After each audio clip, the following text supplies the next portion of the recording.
So here's something interesting. Bernie Sanders, he crashed a Walmart shareholders meeting yesterday, and he demanded, he was given 3 minutes of time to speak to the shareholders because there was a woman who was supposed to be giving the speech, but she actually gave her time over to Bernie Sanders when she found out he was going to be there. And he proposed for 3 minutes that Walmart raise their minimum wage to $15 an hour. He went on to say this. Madam Chair, the issue that we are dealing with today is pretty simple. Walmart is the largest private employer in America and is owned by the Walton family, the wealthiest family in the United States, worth approximately $175 billion. And yet, despite the incredible wealth of its owner, Walmart pays many of its employees starvation wages, wages that are so low that many of these employees are forced to rely on government programs like food stamps, Medicaid, and public housing in order to survive. Frankly, the American people are sick and tired of subsidizing the greed of some of the largest and most profitable corporations in this country. They are also outraged by the grotesque level of income and wealth inequality in America, as demonstrated by the CEO of Walmart making 1,000 times more than the average Walmart employee. Last year, Walmart made nearly $10 billion in profit. It paid its CEO over $20 million in compensation, and it has authorized $20 billion in stock buybacks, which will benefit its wealthiest stockholders. Surely, with all of that, Walmart can afford to pay its employees a living wage of at least $15 an hour. And that is not a radical idea, because many of Walmart's major competitors like Amazon, Costco, and Target have already moved in that direction.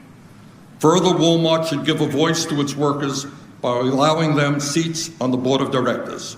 The concerns of workers, not just stockholders, should be part of board decisions. Today, with the passage of this resolution, Walmart can strike a blow against corporate greed and a grotesque level of income and wealth inequality that exists in our country. Please do the right thing. Please pass this resolution. Thank you very much.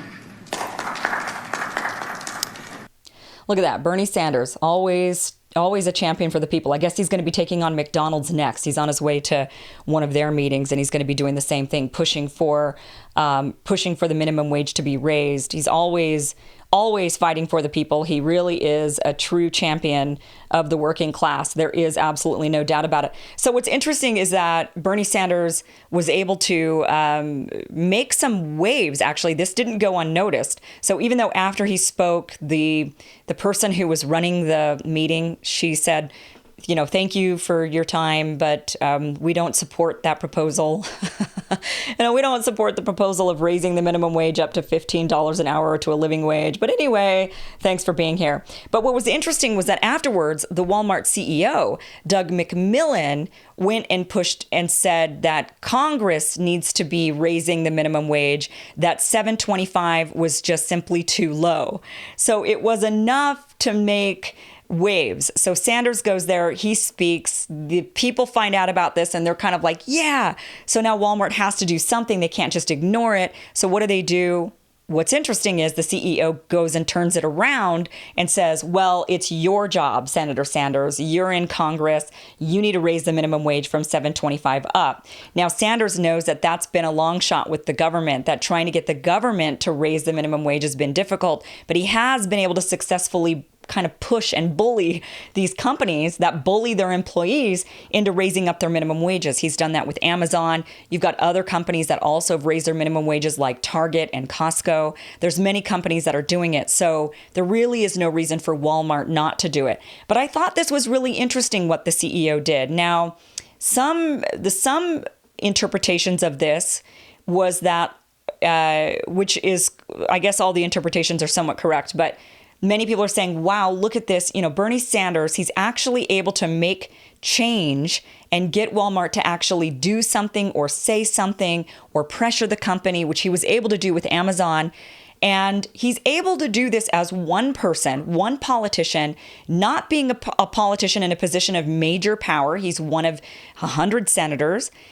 And he's also not even in the party of power. And that's always what we're hearing from Democrats, right? It's always these Democrats that are like, well, but we're not the party in power, so we can't do anything, right? I mean, our hands are tied. And yet Bernie Sanders has shown time and time again that no, actually, your hands aren't tied. You can actually go and make change. All you have to do is go and make some noise. But so many of them are unwilling to do it. They're not willing to get on the battlefield like Bernie Sanders, and they're not willing to actually say to these big companies, look, you're the bad guy and you need to change. These workers are doing everything and you guys are running off rich. A lot of these other politicians, I mean, when was the last time you saw Nancy Pelosi doing that? So that is one take on this. Another interesting thing, though, is that this is how the establishment protects itself. When the CEO, Doug McMillon, ended up turning around and saying, well, Congress, you do it. Don't put it on us. If you want us to raise our minimum wage, then I guess you should do some government controls to force us to raise it, which is anti-Republican, right? I mean, the Republican Party is always saying, oh, you should allow companies to make their own choices rather than government controlling them. So now you've got the CEO of Walmart turning around and saying, well, if you want us to raise our minimum wage, then why don't you force us? And what McMillon knows is that Congress won't do it. He knows that many in Congress are also bought out establishments, establishment Democrats, establishment Republicans. They're bought out by by Walmart, and that they're not going to put forward the legislation in order to raise the minimum wage to a living wage. They know this, so they can play this back and forth game. What they can do is McMillon can say, well, if you want us to do it, do it. And he knows that the Republicans are going to say, no, because we don't like government control. And many of the Democrats are bought out by them, and so they're not going to vote for that. So it's a game, is what this is. It's a game. They're able to just sit there and point fingers at each other and blame each other, and we go nowhere. And that's why the minimum wage is sitting at $7.25 an hour. Are you kidding me? Who can live off of that? Who could live off of that? That is, I mean, think about that. $7.25 an hour. I mean, so 40-hour work, in order to even make $725, that's before taxes, you'd have to work 100 hours. So, I mean, that's more than 2 weeks of work. That's 2.5 weeks. I mean, how could you possibly live off of $1,200 a month?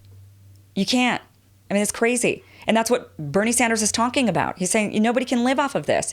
You can't live off of this. So this is the game they play. But again, Bernie Sanders, champion for the people, actually going out there, making the noise, forcing these companies, even without being a person sitting in a major position of power, and even without being within the party in power. That is incredible.